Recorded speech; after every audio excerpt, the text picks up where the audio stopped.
Good evening, everyone, and welcome.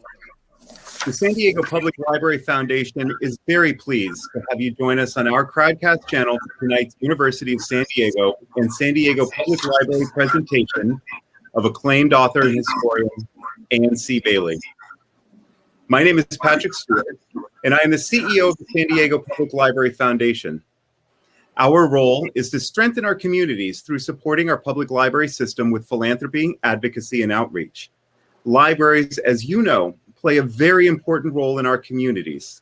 In addition to the role of providing books and resources for research, education, economic and entrepreneurial growth, leisure, and a whole host of other reasons, the library is a cornerstone for civic discourse. Libraries historically are the home for the free exchange of ideas, thoughts, political and civil exploration, and in the case of this evening's presentation, the opportunity to more fully understand our past in order to more fully embrace our future.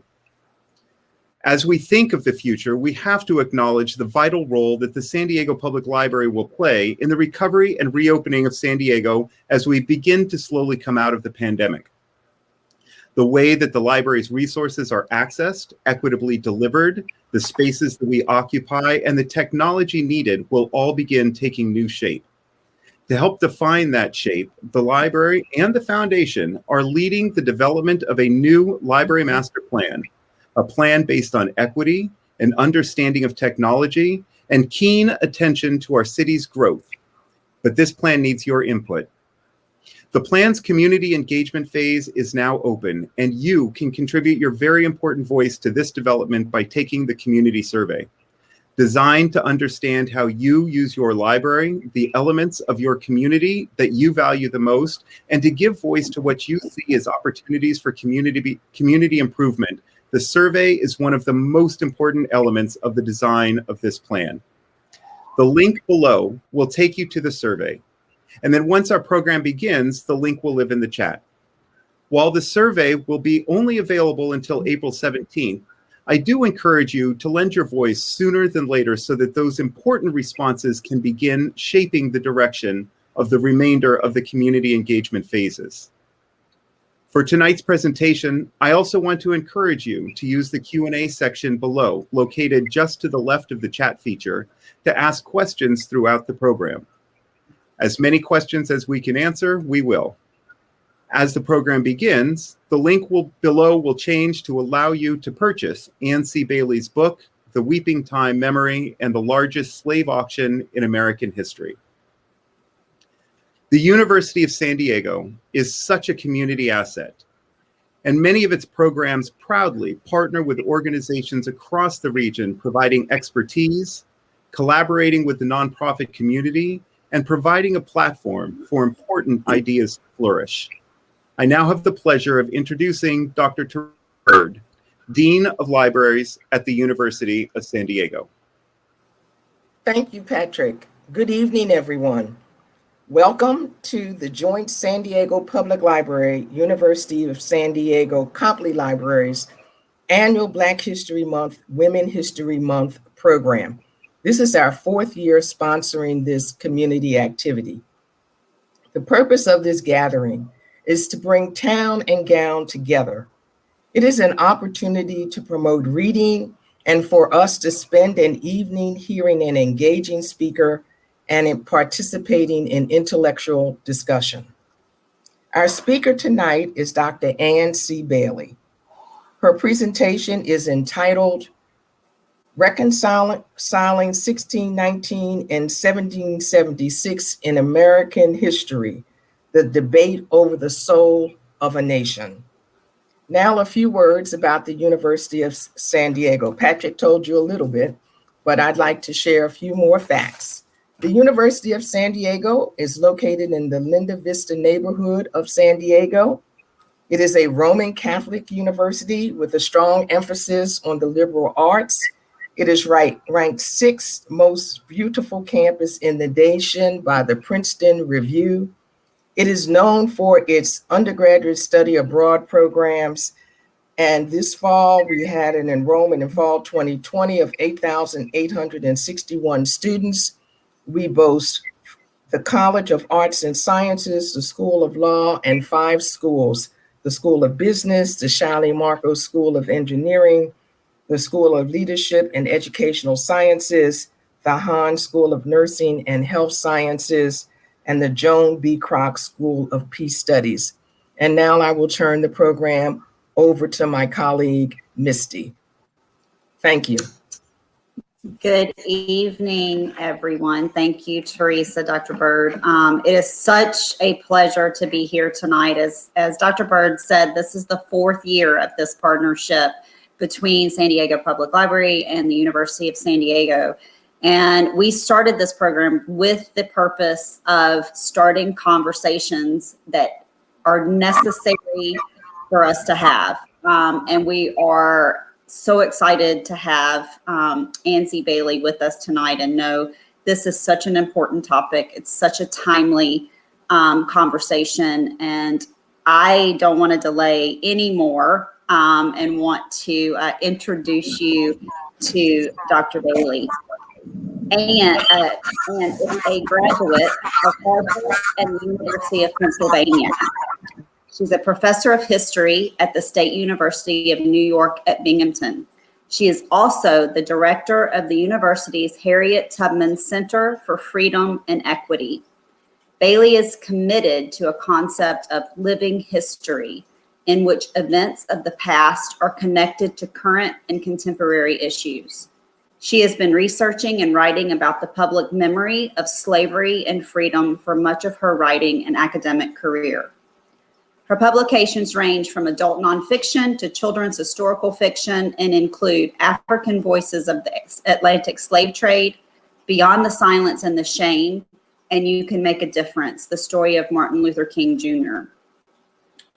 Her book, The Weeping Time, Memory and the largest slave auction in American history, examines the 1859 auction at which over 400 men, women, and children were sold by the Butler Plantation Estates.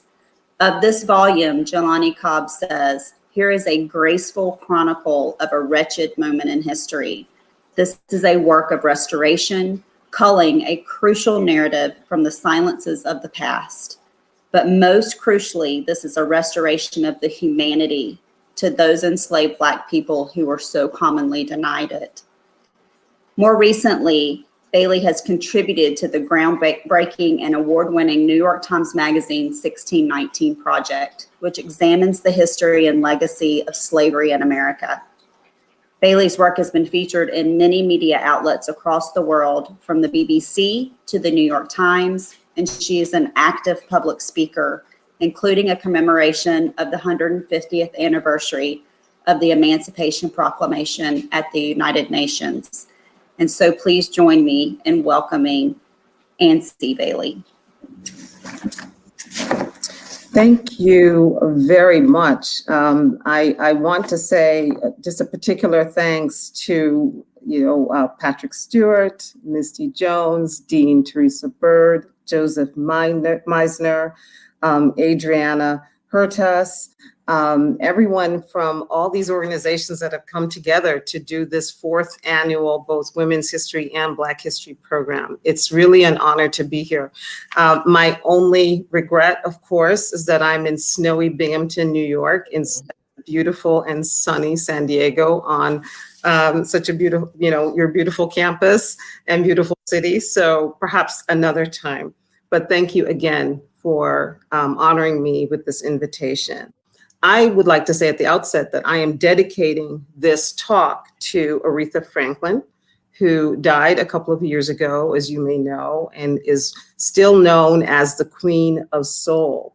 And I thought it would be a good person to dedicate this talk to, because her signature song, which is Respect, R-E-S-P-E-C-T, became an unofficial anthem of both the civil rights movement and the women's movement in 1967 when it came out. And so who better that exemplifies the agency of both Blacks and women in achieving and attempting to achieve equal rights. So that's my dedication. With that, I'd like to now kind of turn it over to my presentation if you will, on my PowerPoint. And I want to say before I do so that at the end of this discussion and at the end of my presentation, I really do look forward to your questions and your comments. This is a very important time for me to not just share, but also to learn from you. So I look forward to that period of time at the end of the presentation. Thank you.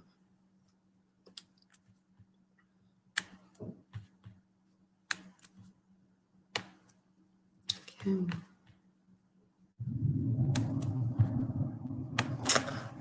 So the name of my talk, the title of my talk, as you know, is Reconciling 1619 and 1776 in American History, the debate over the soul of a nation.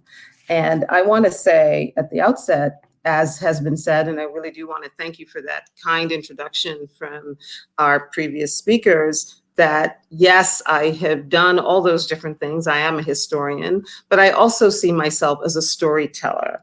I'm originally from Jamaica, although I'm also a very proud US citizen. I came here as a child, and I teach African, Caribbean, and African American history in a global context.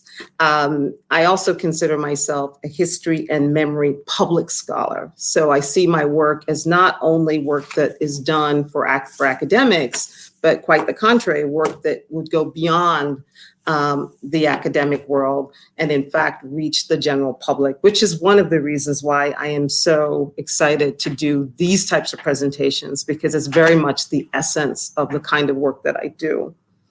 Before I get into the main theme of my talk, however, I would like to read a little bit of my work, share a little bit by reading a little bit from the Weeping Time, and then also talk a little bit about the 1619 project and some of the themes that come out of that in terms of what my contribution.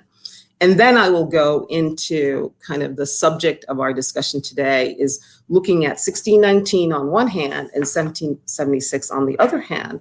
And in fact, looking at it very much like a debate forum, if you can imagine, like a presidential debate between two opposing sides, and trying to get a sense of how we reconcile this debate. So let me start first with a little bit of reading from the Weeping Time. And I'm going to give you here a slide which gives you a little bit of the locale and the context, because this is Georgia. This is southern Georgia in an area now called Darien. So sit back and listen for a few minutes, if you will, and indulge me in reading a little bit from the Weeping Time. At exactly 11:55 a.m. on March 3rd, 1859, Dorcas, chattel number 278, was sold away from her first love, Jeffrey, a 23-year-old prime cotton hand. She stood on the auction block, motionless, emptied of words, emptied of tears. She spent the greater part of that cold and rainy Thursday morning contemplating their final separation. Now the moment came, and she stood as still as a bronze cast, her head covered with a beaded gray shawl. She stared vacantly at the auctioneer, who with one stroke of his gavel declared a death knell on her future. Sold! Young Negro wench and a family of 4 to the fine gentleman from South Carolina at 11:55 a.m., bellowed auctioneer William Walsh as he pulled out his watch to check the time. He had a grandfatherly look with a soft pearl gray beard that jutted out above his slightly protruding chest. He wore a double-vested black suit with several well-appointed pockets, one of which contained a shiny silver stopwatch that hung from a short chain. Dorcas might have expected a monster of a man with blood-red eyes and a cold, cobbled face. Then she might have surmised, unreasonably, how a man with one stroke of a gavel and the stop of a watch could separate her from the man she loved. Jeffrey, a tall, strapping field hand with soft eyes, who was sold earlier for $1,310 to another master, pulled off his hat, dropped to his knees, and wept. Just the day before, he had cherished high hopes. As soon as he was sold to a rice plantation owner of the Great Swamp, he spent the rest of the day begging and pleading with him to purchase Dorcas. I loves Dorcas, young massa. I loves her well and true. She says she loves me, and I know she does. The good Lord knows I love her better than I love anyone in the whole wide world. Never can love another woman half as well. Please buy Dorcas, massa. We'd be good servants to you as long as we live. We'd be married right soon, young massa, and the children, they will be healthy and strong, massa, and they'll be good servants too. Please buy Dorcas, young massa. We loves each other a heap. It's true. When his new master seemed deaf to his pleas, he came up with another strategy. Young massa, he said in an almost businesslike manner. Dorcas, prime woman, A1 woman, sir. Tall gal, sir. Long arms, strong, healthy, can do a heap of work in a day. She's one of the best rice hands on the whole plantation. Worth $1,200 easy, massa. And that's a first-rate bargain at that. These words seemed to move his new master, who looked at him obligingly and indicated he would consider his proposal. He approached Dorcas with white-gloved hands and first opened her lips to check her age. He turned her around as if spinning a top and bade her take off her turban. As she turned, his white-gloved hand would alternately brush against her back and her breasts. He examined her limbs one by one and put his hands around her ample waist. Yes, these hips might be worth something. They might, in fact, breed a few children, all to his profit. He nodded approvingly at Jeffrey and agreed to bid on her the next day, providing the price was right.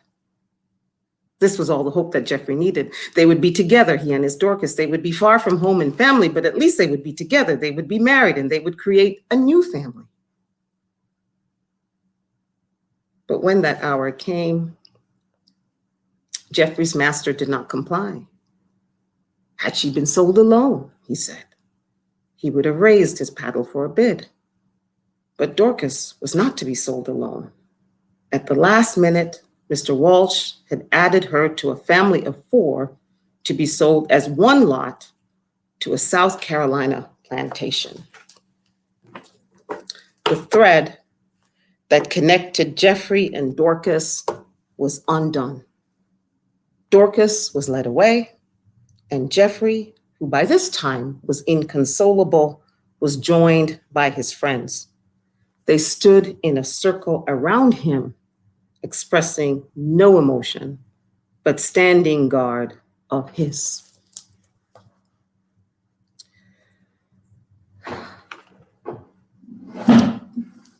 This scene, as you see, is a part of this now hopefully famous auction, but then just yet another one of many thousands of auctions that took place in 1859. The 400 plus enslaved people were taken from this scene, this place, Butler Island Plantation Estate, which is in southern Georgia. And it's a place where the people of African descent called the Gullah Geechee people live and have lived for hundreds of years. They not only lived on this estate and had lived there fairly continuously for many years, but they also worked the estate. And in particular, they planted rice. And in fact, what we now know from many excellent books like by Judith Carney, by books by Etta Fields Black and others, what we now know is that on the eve of the Civil War, which is what 1859 is, because the war starts in 1861, on the eve of the Civil War, some of the richest men in America were rice planters. And among them, we had, the Butler Island plantation estates. And so these people who came from Africa, West and Central Africa, brought their skills, their technological skills of planting rice, which these rice planters did not know. They had a desire to plant rice, but they did not know how to plant rice. And they helped to enrich these estates. So I say this to say that not only was this work arduous, not only was it difficult, not only did it contribute greatly to the making and the wealth of America, but it also meant that they could be sold at any time. And in this case, in 1859, they were completely sold away from their families. That said, I like to present a bigger picture. When I tell the story in The Weeping Time, it's not just the story of this auction, it's not just the story of the arduous, backbreaking work that they did as enslaved peoples prior to the auction and wherever they were sold to until the end of the war, but it's also the story of their agency. It's also the story of how they survived this period of slavery. And faith institutions, I think, is something that I write about in the book and others have as well, whether they were Christian institutions, whether they were devotees of Islam, whether they practice African indigenous religions, some kind of faith, some kind of understanding of faith tended to be a very active part of resistance and resilience. And that's something I look at in the book through the eyes of these enslaved people. Music was also another, which is one of the reasons why I like to make the connection between music today and music of the past, because it's not just entertainment. Certainly we know Black music is a global industry and it's influenced the world, but it's so much more than entertainment. Its roots in a plantation like the Butler Plantation Estate and many of these estates across the South and elsewhere, the roots of Black music literally represented the resilience and resistance to oppression. And this is I'm just introducing you to a modern day composition called Requiem for Rice, which was done by my colleague Etta Fields Black. And you can take a look at this on the web. It's wonderful. It's a classical rendition of trying to remember this period of slavery and what it meant to plant rice under those kinds of conditions, while also contributing to the wealth of America without much, I should say, credit for having done so. So that's The Weeping Time. I want to say, because I'm talking to librarians among you and book lovers, I want to remind you a little bit of some of my sources. I am indebted to the Library of Congress and the Historical Society of Pennsylvania and all these different places. I mean, I feel as if I honestly do feel like librarians are some unsung heroes. And so it's wonderful to just give them some credit in this presentation and just say I could not have done it without not just the primary sources, but people who helped me to navigate some of this. And then last but not least, I did a lot of oral history interviews. So that's the other side of the book, where I interview up to 15%, where I find up to 15% of people of African descent who are descended from that auction. And I try to make those connections between the past and the present. The other bit of my work is, again, I'm trying to give you just a kind of a quick sketch of some of the work that I've been up to in the last few years, of course, is, as was mentioned, the 1619 Project. So let me say a little bit about that. First of all, the 1619 Project commemorates a period in American history, which is really critical. And the New York Times seized upon it, but for many of us as historians, we've been teaching that 1619 is a very pivotal date. And so in 2019, it was the 400th anniversary of African presence in the US. Now, I want to be very clear that there were some Africans who were here before, but of consistent African presence, meaning from 1619 onwards, you had a steady flow of Africans who were forced to migrate through the slave trade, mostly through the slave trade, from 1619. And so I want to say that I want to really salute the Times in many ways for just making, what was a historical fact, something much more publicly known. And I want to say that Nicole Hannah-Jones, obviously, who was the originator of the project, and others reached out to 30 plus of us to be a part of this project. And as you know, it's become somewhat of a cultural phenomenon in terms of people's reactions pro and against it, but we can talk about some of that in some of the Q&A. I was then, after that original project came out in August 2019, I was asked to actually do some follow-up and do my own, if you will, research present the results of my research on other auctions. So beyond the Weeping Time auction, to look at auctions around the country. And so you may have seen this, maybe not, but let me just share a little bit with you. Hopefully you can see this without any problem. For hundreds of years, enslaved people were bought and sold in America. Today, most of the sites of this trade are forgotten. And so these pictures that you're seeing, that was in the New York Times article, follow-up article to the major project, but also part of 1619, that was in February of last year, about a year ago. And what we tried to do was to look at all these different places, if you will, where enslaved people were sold, and where, I want to get us back here, where they were sold. Can you still see me? And if Yes. you are sharing the screen, you need to unshare it and then reshare with that, change it to the Chrome browser. Okay. Sorry to step in. That's fine. No, thank you. Thank you. I think, can you see it? Can you see me now? We see you. So if you go back, if you reshare the screen again and then have the choice of application window or Chrome browser, you want to pick the browser. Okay. And it should pop up again.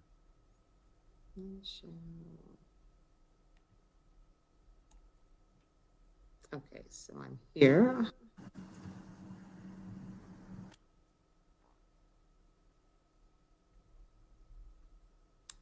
There we go.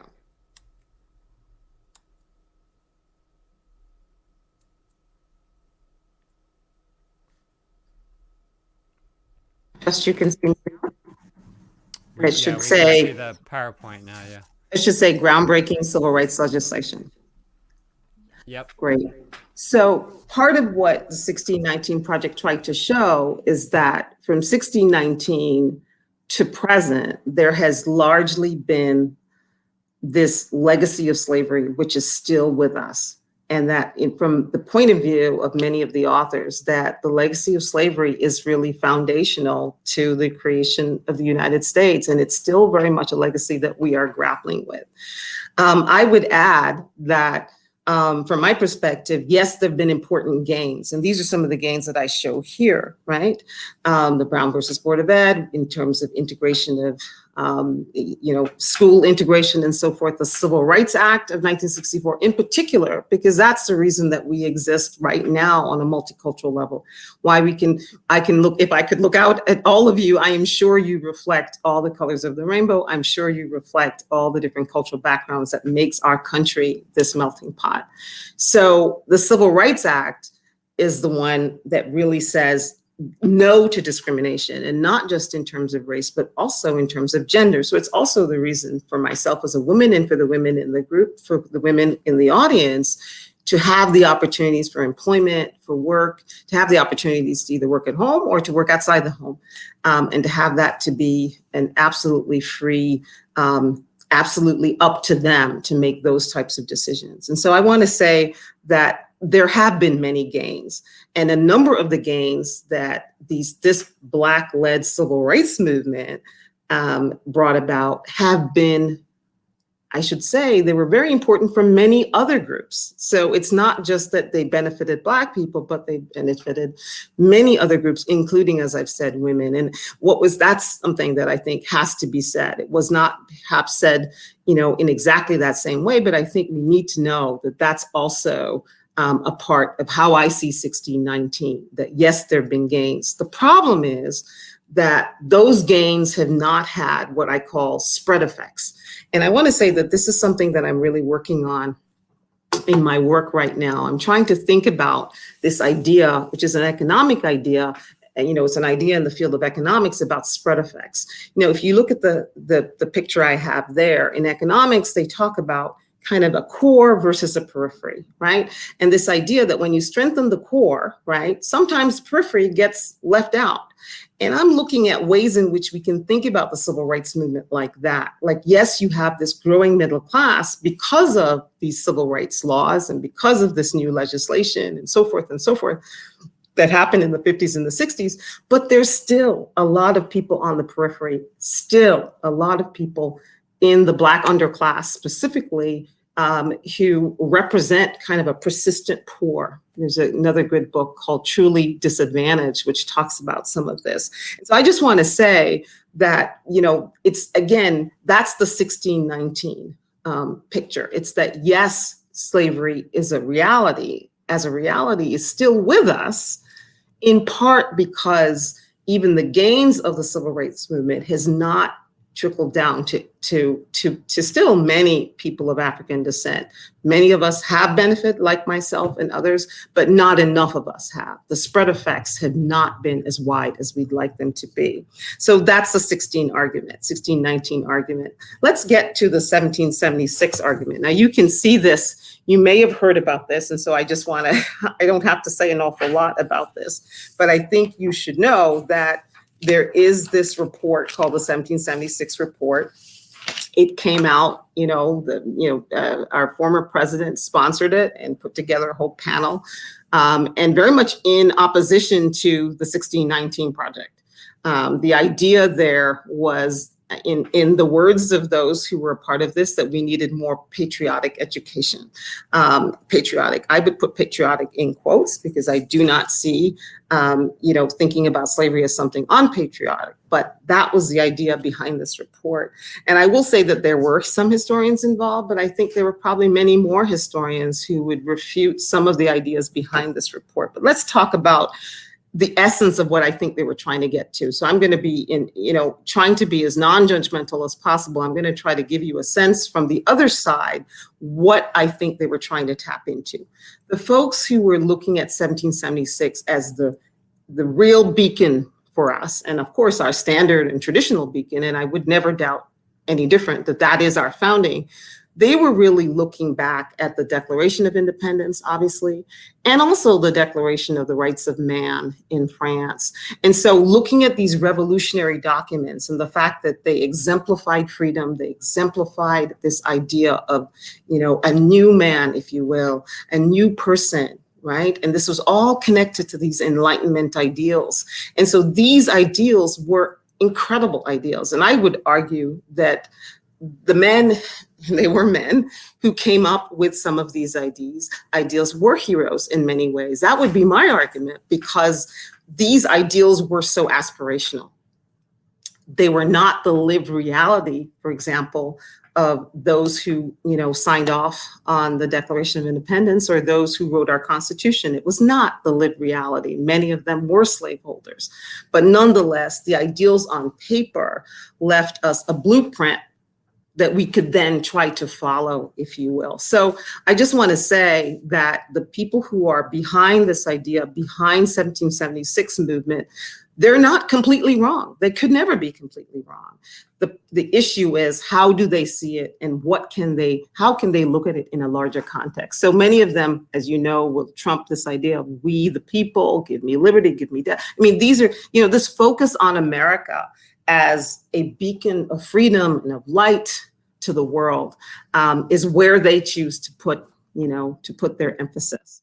And they do not see 1619 as complementary to that. They see it as in conflict with this idea of America as a beacon of freedom.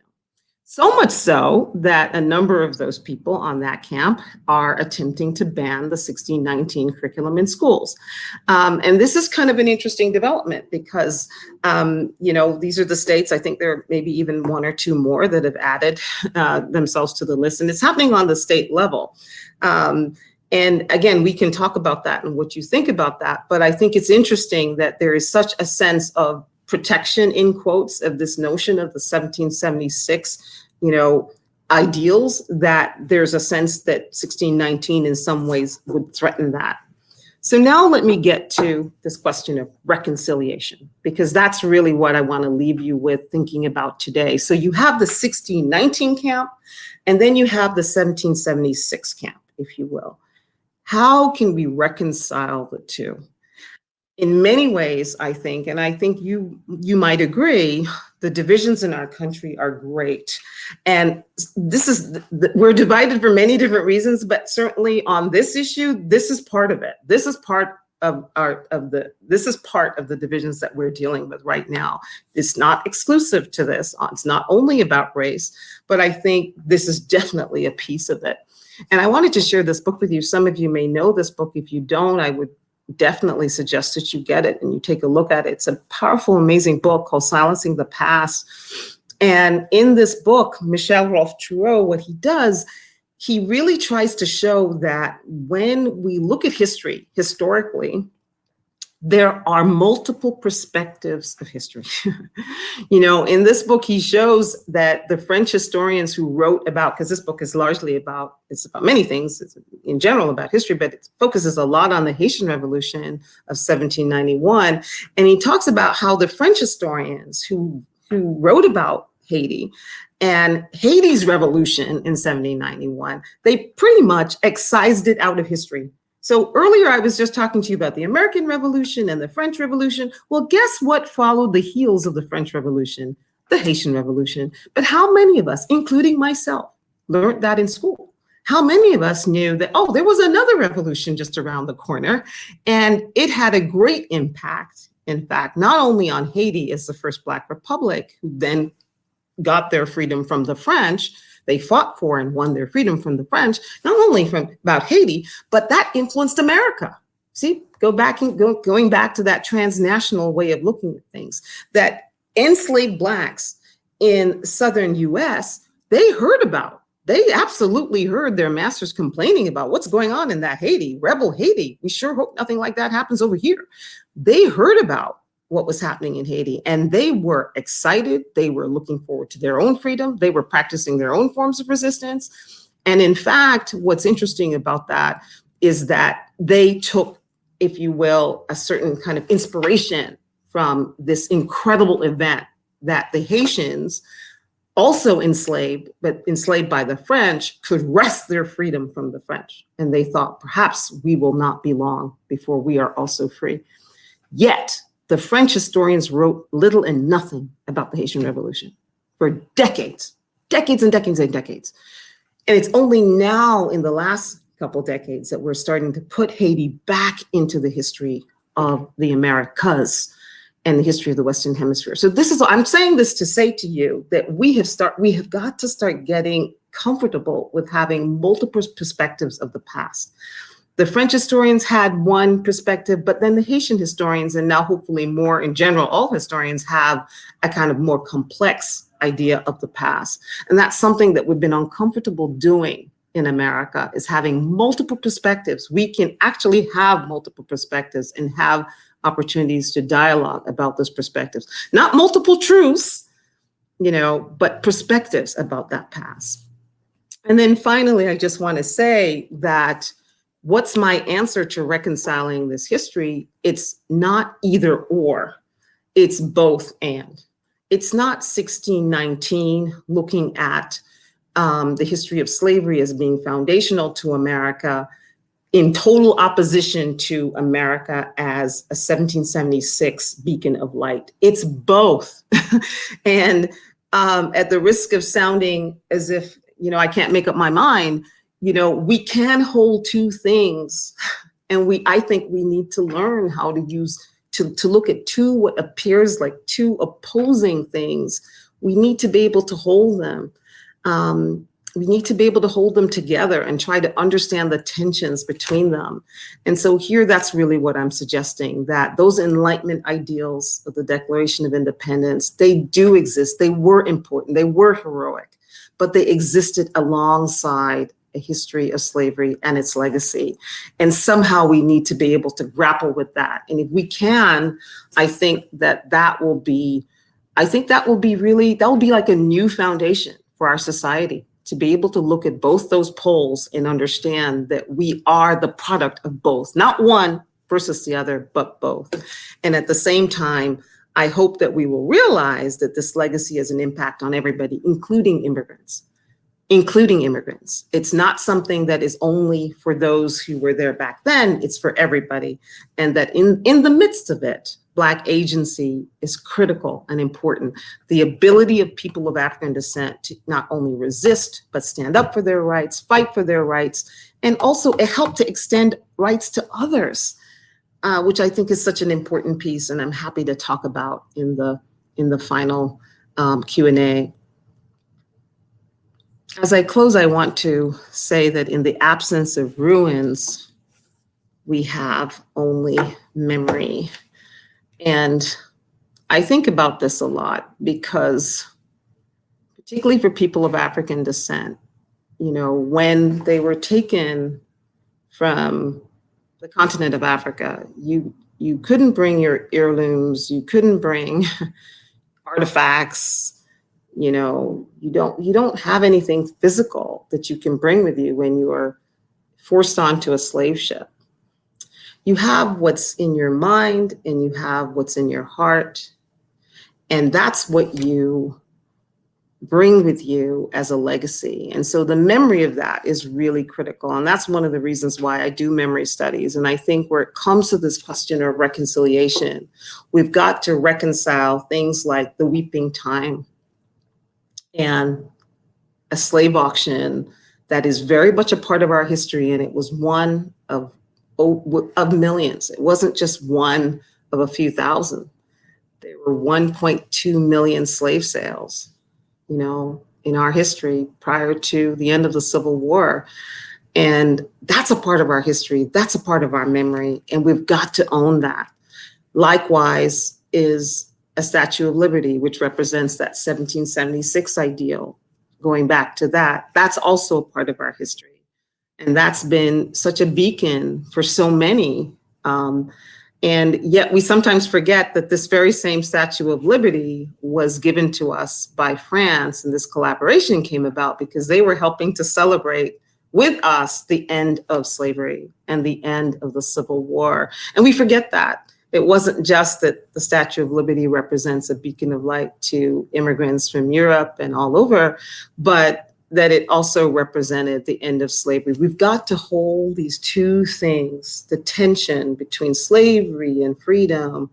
We have to find a way to remember our history along both these lines without thinking that you're unpatriotic if you remember one without the other, and without being able to recognize some of the heroic parts of our history, which I think obviously the Statue of Liberty very much represents. So I'm going to close here and just say one last thing to you, because I said that it's reconciling 1619 and 1776. It's the debate for the soul of a nation. And, you know, what comes to me when I think of that, this idea of soul, a lot of us talk about that. You hear a lot about that on the news these days, the soul of a nation. I think there's even a program that's going to cover some of these issues and look at probably in some of what I'm talking about. I think that's coming up in a public history program.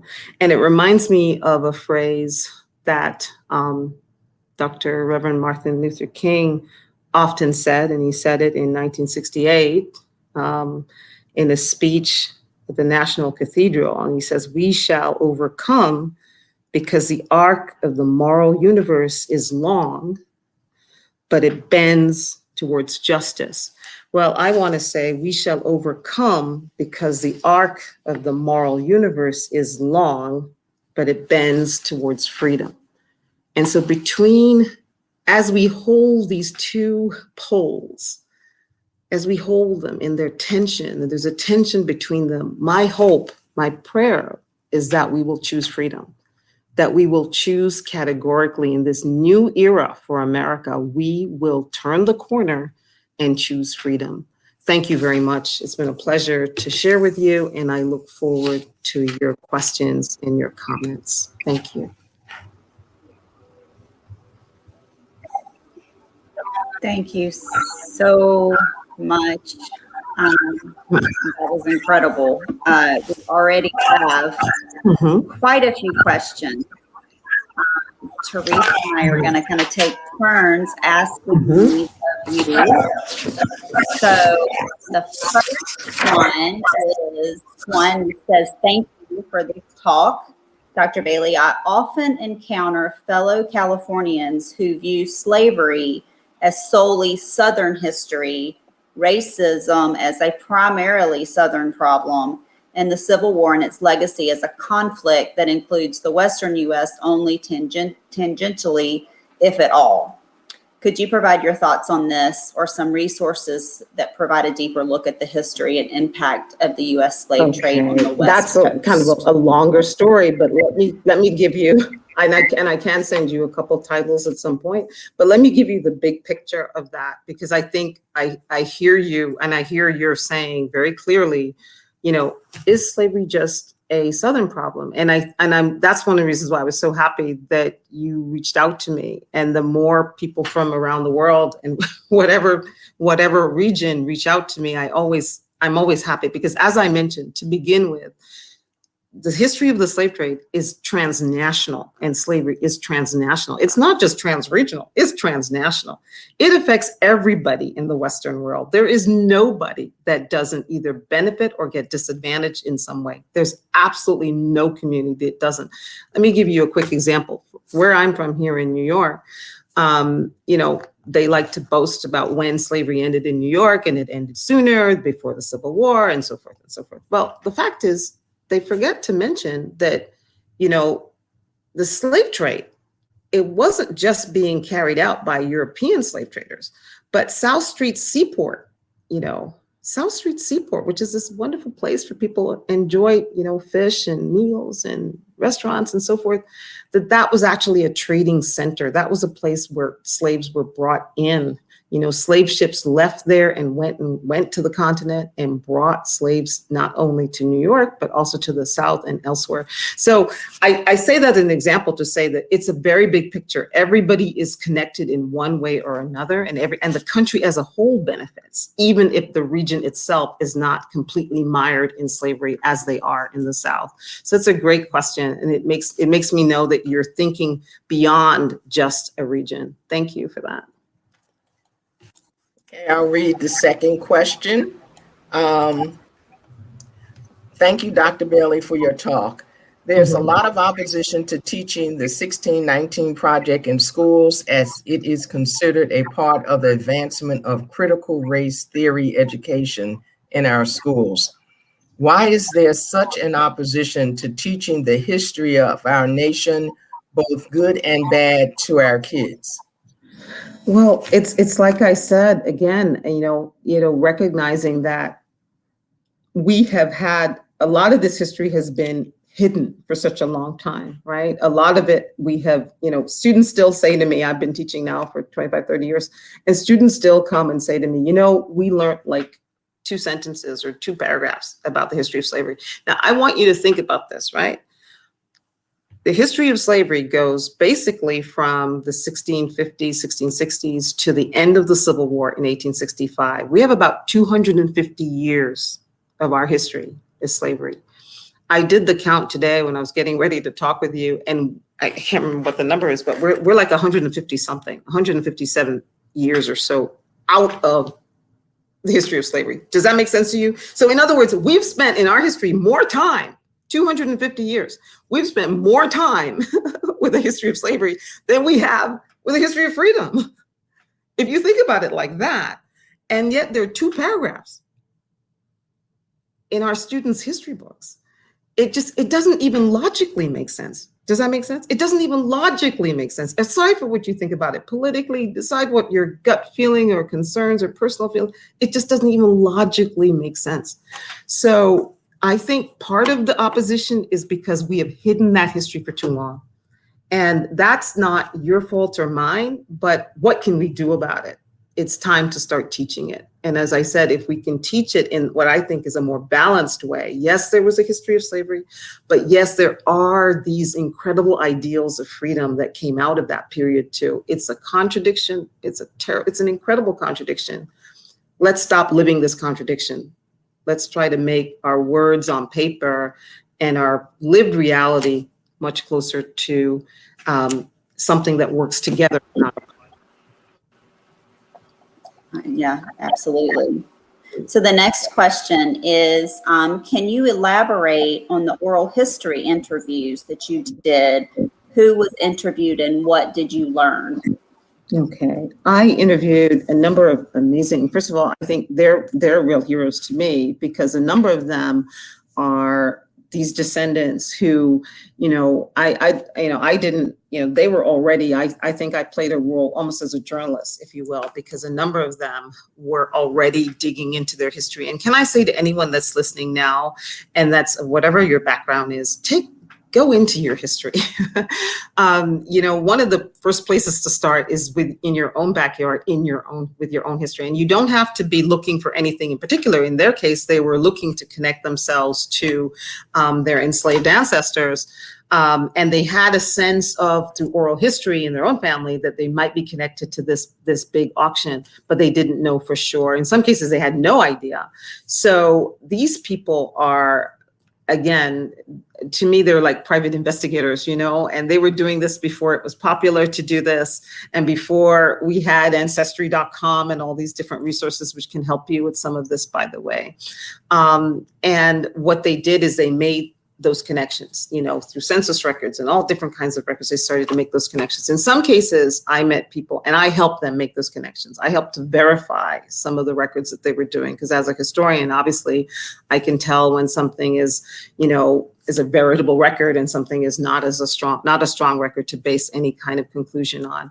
They are now, this is the good news, many of the ones that I have met are public officials, educators. There's such an interesting arc to this, and to a one, every descendant that I have met that has done this historical work, I want to say, quite simply, they're not statistics. I'm not saying that their lives have been easy. As people of color in this country, they still face a lot of the struggles that we all do, but they are not statistics. They are not, people who don't have a sense of who they are. They have such a strong sense of who they are. And that has translated into them being just amazingly, important contributors to society. And so I don't know, I can't prove that there's a connection between knowing your history and, the kind of person you are in the world. But if I could prove it, I think they would be great proof to exactly that. Okay, I'll read the next. Could you speak more about how the U.S. was shaped and made possible by slave labor?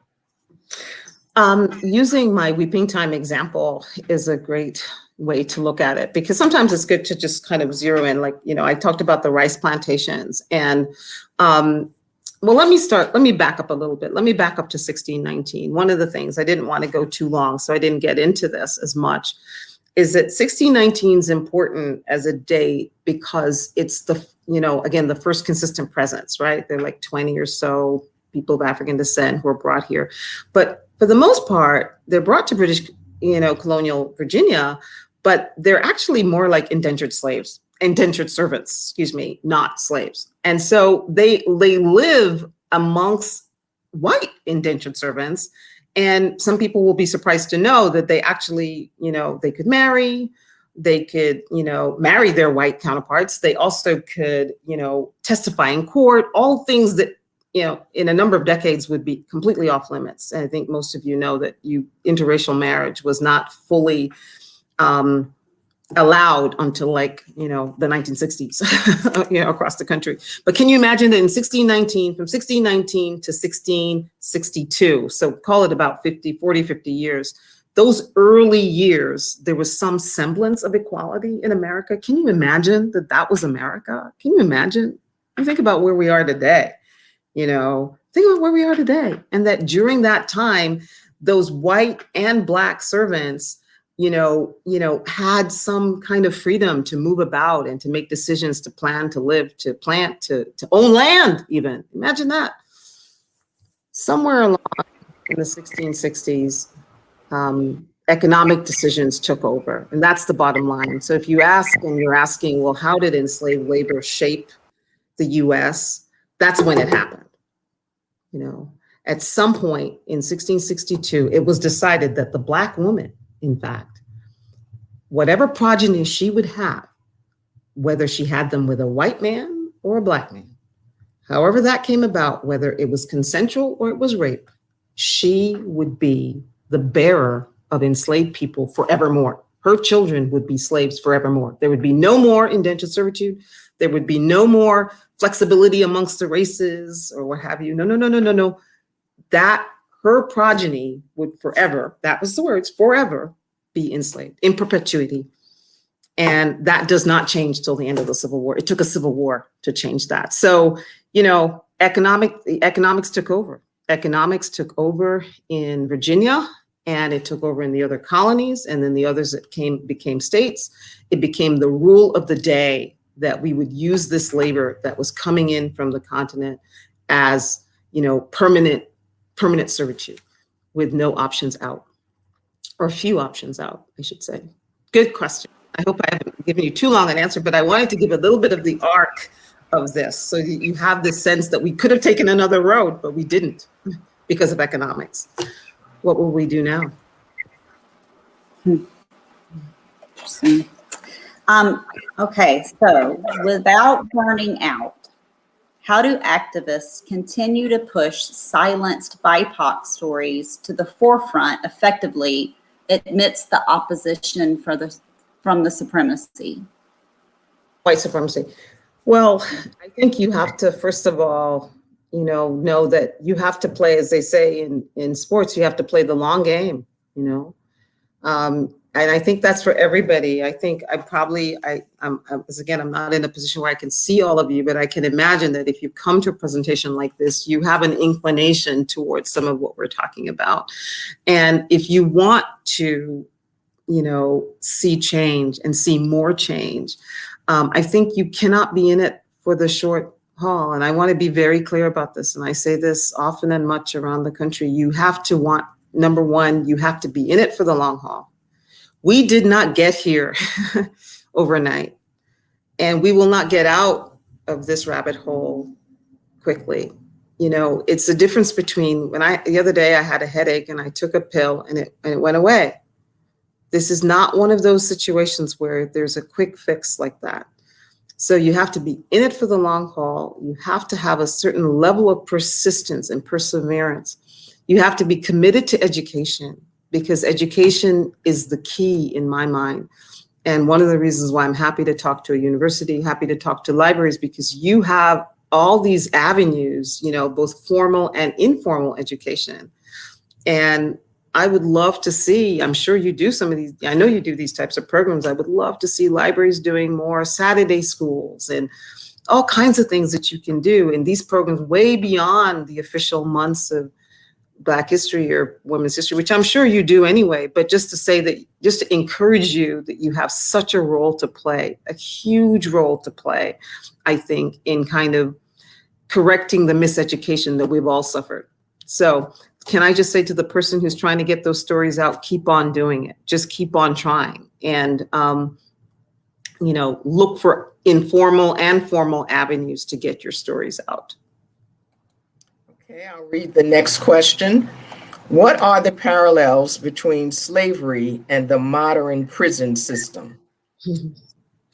Okay, so one of the things that the 1619 camp, to go back to the camps, very much makes those connections. And can I just say that I'm very proud to be a part of the 1619 project. I don't think anybody there, and I will certainly just underscore that there's not a direct line between the histories of slavery, the period of slavery, and today. Does this make sense? That, too many things happen in between. For us to say, whenever my students say, well, it's just like it happened during slavery, I said, oh, really? It just can't be just like, right? You can't be sitting in a classroom, in a college classroom, in a multicultural classroom, and say it's just like, when education was banned for people of African descent, when people of African descent who, one of the first things they often wanted to read was the Bible. And if I can tell you some of the primary sources that I've read where for reading the Bible, a slave master gouged a slave's eyes, gouged it with a stoke from a fire, from the fire. I mean, you can't tell me nothing's changed. You can't tell me that. I've seen too much. I know too much. You can't tell me that. But there are patterns of things. And the prison system represents a kind of cyclical thing, you know, where you lock people away from the ability to vote, ability to get an education. You lock them away from society, much like those plantations locked people away. And so there is a semblance of it where you use their labor for little and nothing, because some of you may know that these prison systems, you know, big corporations will use these prisons as labor, you know, cheap labor. You know, what is that? That doesn't, you know, that doesn't bode well. And we should never be engaged in anything that is even vaguely reminiscent of that period, if we're truly repentant for having gone through that. So that's my thing. I do say The New Jim Crow by Michelle Alexander is great on the details of the prison system, and lots of good people doing good stuff on, you know, Free America is a great program doing good work on, you know, examining the prison system and its disproportionate effect on people of color. Doesn't mean that some people who are there don't need to be there. You know, some people who are there need to be there. I don't care what color they are, if they need to be there, but there's a disproportionate effect.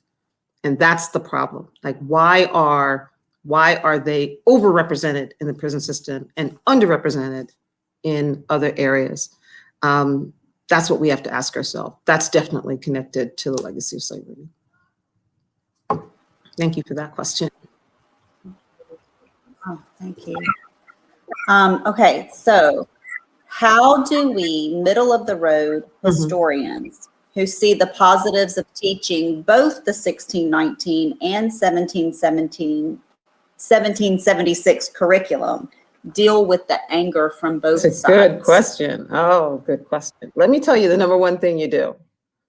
You model reconciliation. Does that make sense? You model it.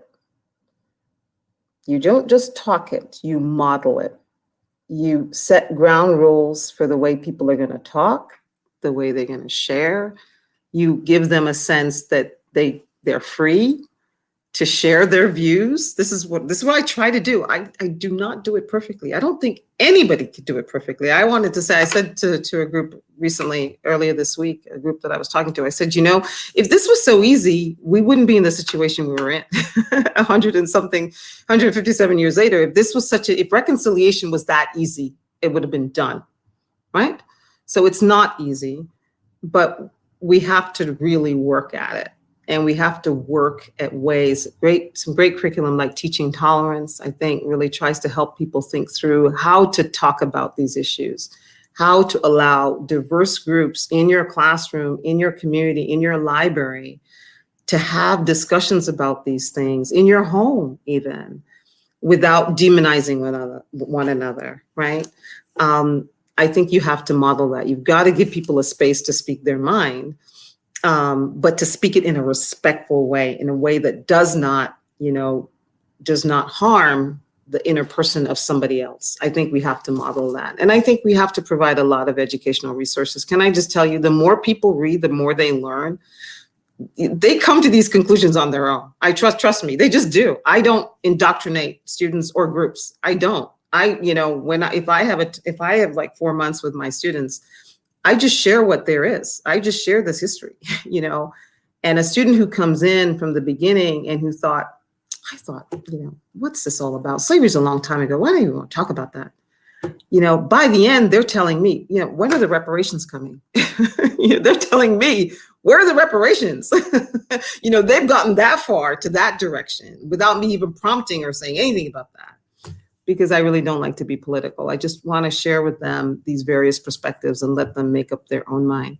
So that's one of the ways that you do it. You have to model it, and you have to provide a lot of information, and hope that people come along with you, and try to divorce themselves from the contentiousness and the noise that's around us.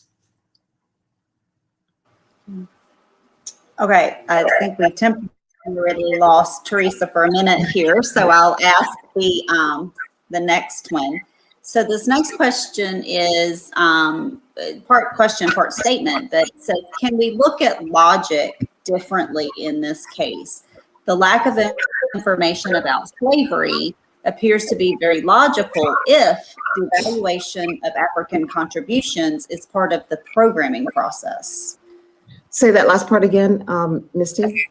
Says the lack of information about slavery appears to be very logical if the valuation of African contributions is part of the programming process. No, I mean, I use that word agency. I hope that's people understand what I mean. It just means Black contribution to the making of America or the Americas, right? So remember, we got to think wider, transatlantic contributions, right? And if I may say this, just as an aside, one of the reasons why I know this work can help even change our political stances, and I'm not talking about, well, who you vote for or whatever, but just what you believe in, you know, what you believe happened and what you believe should happen and so forth, is that when people start talking about, well, America first, you know, as if we exist like in an island, right? You know, when you really look at this history, you realize, no, wait a minute, we've been connected. There's so many connections all over the place, and they've always been. It's not today or yesterday or this last century. It's always been that we exist in a transatlantic history, and we need to get better. We need to know more about it. So back to this whole idea of contributions. Yes, I think there is a connection. There really is. If you, just as I did with the Haiti example, if you downplay the revolution and what that meant, right? If you downplay the revolution and what it meant, that by definition, right? If you downplay what it meant, then by definition, you're saying, well, Haiti contributed nothing. It's just a poor country. That's really what you're saying, right? You can then create a new narrative about Haiti because you didn't tell, you know, the old narrative correctly.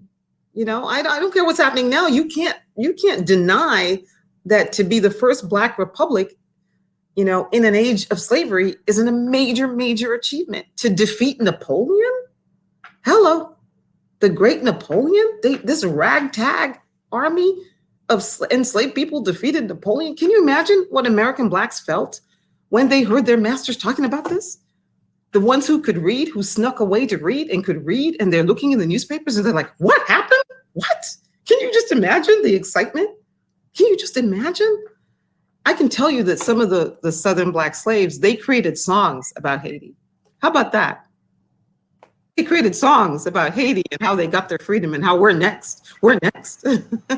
So, you know, I say all this to say that, yes, there's a connection between not telling the full story of this period and of course, then not valuing the people who were actors in the story.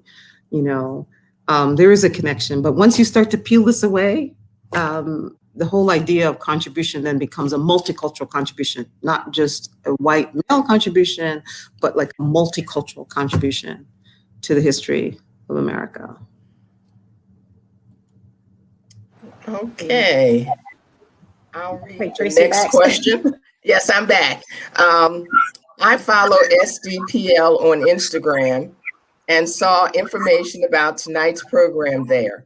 I was shocked to see the following comment that I saw only fleetingly, so I may not be quoting, but in essence, it said, slavery and or the auction, the person said, never happened. Wow, what can you say to that?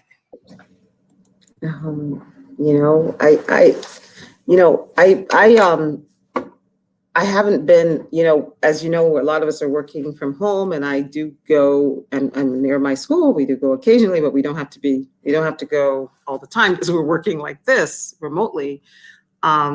So I say this to say I haven't checked my mailbox recently at school. Maybe there's a lot of hate mail there, but the last time I checked, there has not been a lot or much at all, to be quite honest with you. And I'm thankful for that, because there are some of us, to be frank, that share this knowledge here and around the world that are the object of a lot of hate. I don't know if you know that, but there are some of us who have had to endure literally slurs and all kinds of things. It is a risk that we take, and I take it too.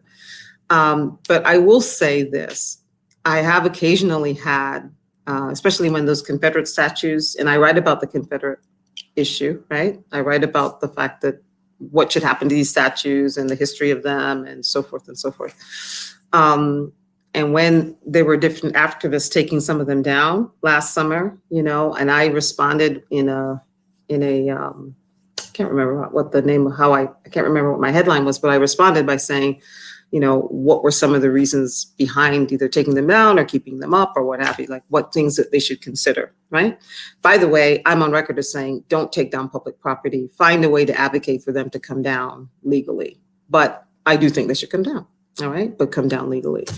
Anyway, I say all this to say that with the Confederate statues and with my own, you know, intervention, I started getting some mail.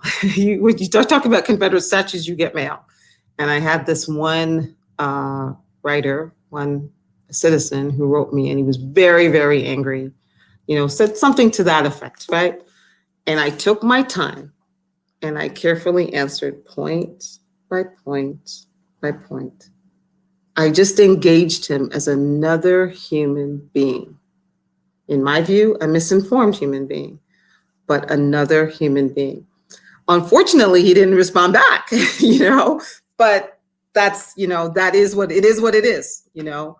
But I think that that's kind of, I don't know if that says anything, but that's kind of my response. I believe in reconciliation, and I know more than most the education gap. And you know, we're not talking about whether how many degrees you have, because this person could have, maybe he's got his PhD in something, you know.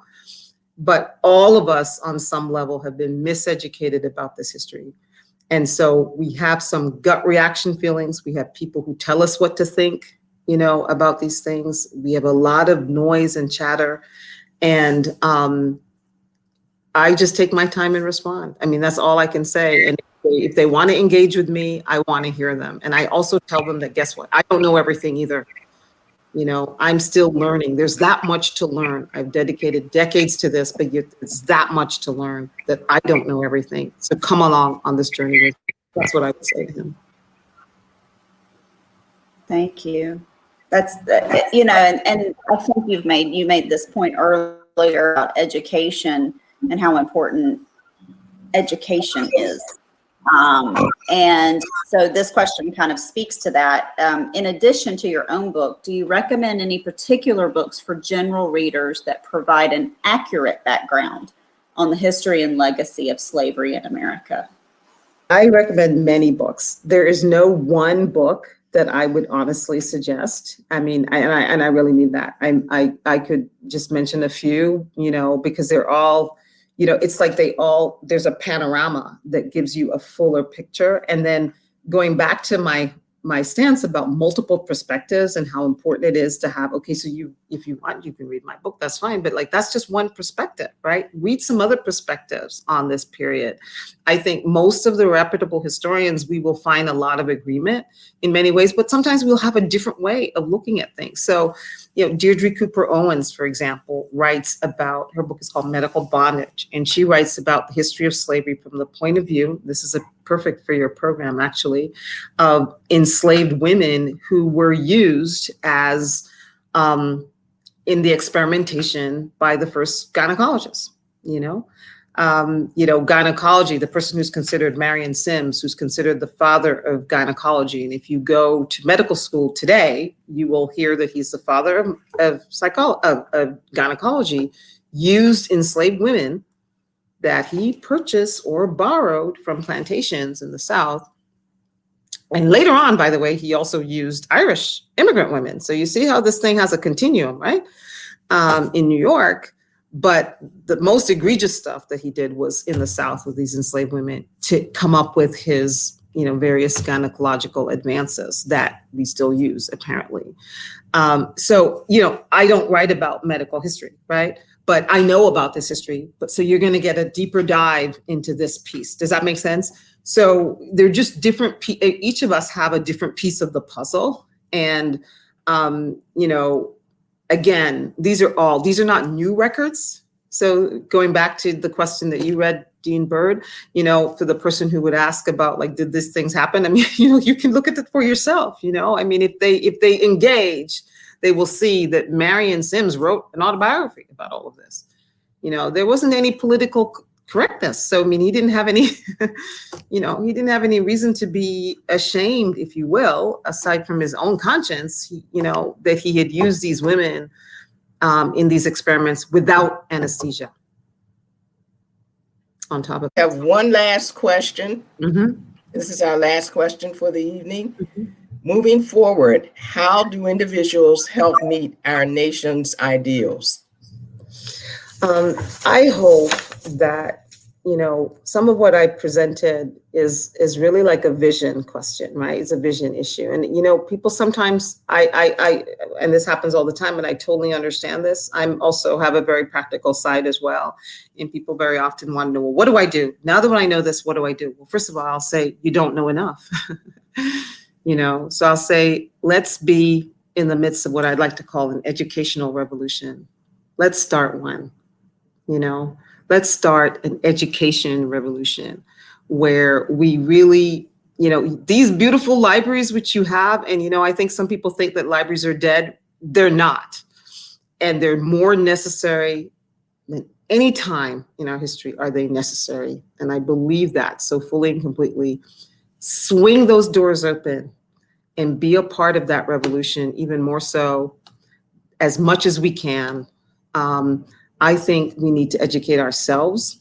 I think we need to educate our families. I think we need to educate our coworkers.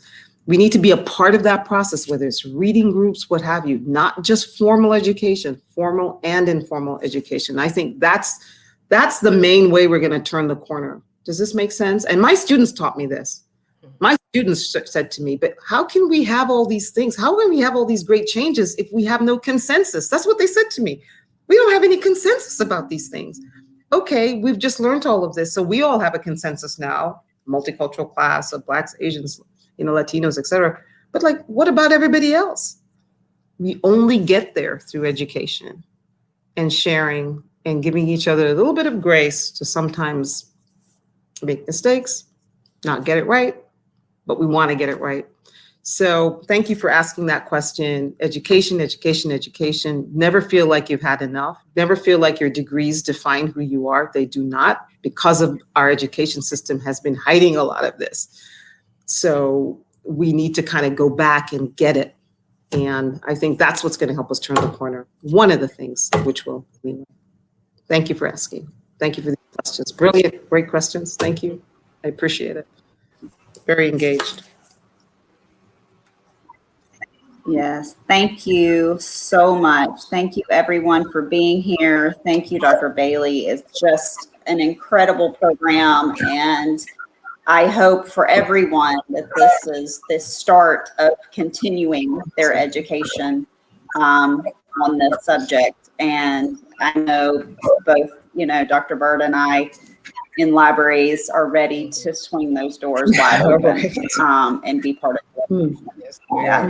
So thank you so much. Everyone, please, there's still the link at the bottom of the screen to purchase Dr. Bailey's book, The Weeping Time. It is an incredible read. I think just really gives a very accurate picture of what really happened. And should be necessary reading for everyone. So thank you all. Dr. Bird, do you have any just want to words? say thank you to everyone for attending. We look forward to seeing you here next year, same time, same place. We hope we're going to be either at the public library or on campus next year. We have a wonderful reception, and we enjoy having the community come in. And people stay to 10 o'clock at night. So this is a bit different for us. But Dr. Bailey, I want to say it's been fantastic. And thank you for reminding us that it's not just 1619 or 1776, but that it's both. Thank you all so much for joining us. Thank you. Thank you. Good night. Good night. Good night.